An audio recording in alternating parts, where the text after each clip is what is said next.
Wouldn't you agree that it's always a good idea to keep your friends close and your enemies closer? This is Julia Garner, perhaps best known for her role as the crafty, opportunistic criminal Ruth Langmore in Ozark. It's an unusual role that fits nicely with other misfits she's played in the past. The thing about Julia Garner, besides the fact that she's incredibly talented, is that she has a versatile appearance that lends itself to purity, but can also be completely subverted when she plays outcasts or rebels who wield an unexpected power. I guess like Renowned Lee doesn't watch anything he does.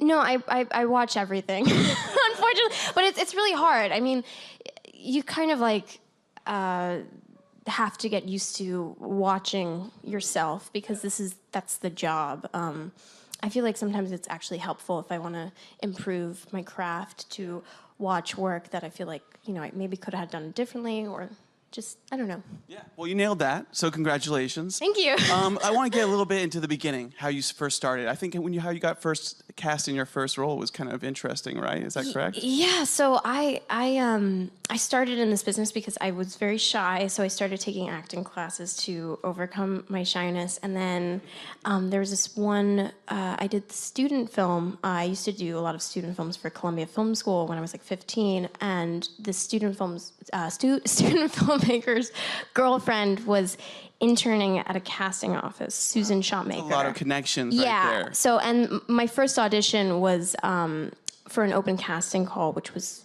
thousands of people, and I didn't get the job. It was me and another girl, and a couple months later, she cast Martha Marcy Marlene, and that was my first movie. As I told your boss, there's another offer waiting on deck.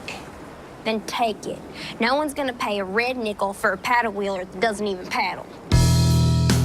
The language and the slang on the show, I'm like, it's fun. You know what? It's hard though. Ruth's lines to say, they're like really hard to say because you got to make it like really fast, and you just kind of, Missouri accent. It's very clear and very kind of fast. You can't talk too slow. You got to talk fast.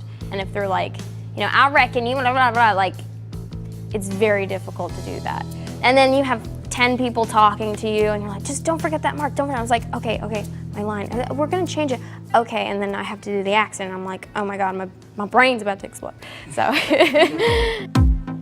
as an actor, you can't just rely on the audience, you have to do the self-work. So, I work with an acting coach, and after acting coach, I have a journal that I write in. But I write as the character, so I'll have a backstory about everything. I never come on set discovering things about my character. I have to come fully ready. But that's the fun thing, that's the fun part of the job, is just developing this person. That's what I love. That's what I love to do. I love to act.